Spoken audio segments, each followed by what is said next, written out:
आदाब। मैं साकिब सलीम जंग आज़ादी के गुमनाम सिपाही में आपका खैर मकदम करता हूँ।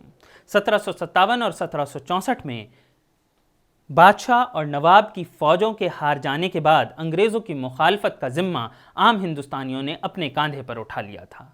मजनू शाह ने फ़कीरों और सन्यासियों को एक जगह इकट्ठा कर अंग्रेज़ों की टुकड़ियों पर, ट्रेजरी पर जगह जगह हमला बोलना शुरू कर दिया था। 1766 से लेकर 1786 के बीच मजनू शाह वो लीडर थे जिनके साथ फ़कीरों और सन्यासियों ने बंगाल में जगह जगह अंग्रेज़ी फ़ौज की ट्रेजरी को लूटा, उनके पिट्ठू ज़मींदारों को लूटा और अंग्रेज़ी हुकूमत को वो सरदर्द दिया जिससे वो परेशान हो गए और उन्हें अपनी फ़ौज को बंगाल में लगाना पड़ा।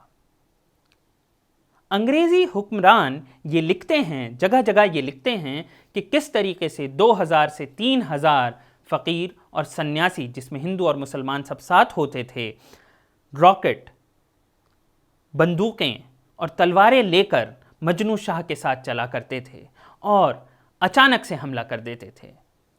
जब तक अंग्रेज़ संभलते थे उससे पहले अंग्रेज़ों के कई फ़ौजी मारे जा चुके होते थे और ख़जाना मजनू शाह के पास चला जाता था। मजनू शाह ये ख़जाना आम लोगों में बांट देते थे।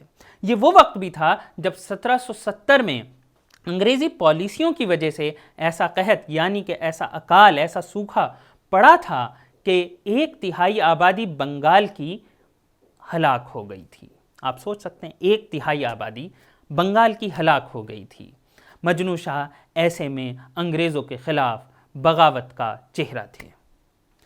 ऐसे ही उन्होंने अपने साथ भवानी पाठक जैसे और दूसरे लीडर को भी जोड़ा जिन्होंने के अपने अलग अलग गिरोह बनाकर अंग्रेज़ों पर हमला करना शुरू कर दिया था।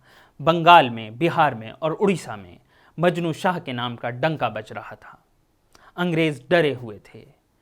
कभी मजनू शाह दिनाजपुर में हमला कर देते थे, कभी ढाका में हमला कर देते थे, कभी पटना में पहुंच जाते थे।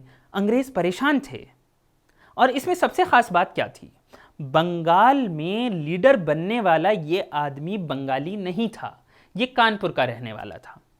ये हज़रत मदार शाह के मज़ार को मानने वाले कानपुर से आए हुए इंसान थे जिन्हें पीर हमीदुद्दीन ने यह कहा था कि तुम सन्यासियों के साथ इकट्ठा हो जाओ और फिरंगियों से चावल और उनका पैसा छीनकर हिंदुस्तानियों में बांटना शुरू कर दो। यही मजनू शाह ने किया। 1886 में एक जंग के बाद वो अचानक से एक घोड़े से गिर पड़े जिससे वो ज़ख्मी हो गए।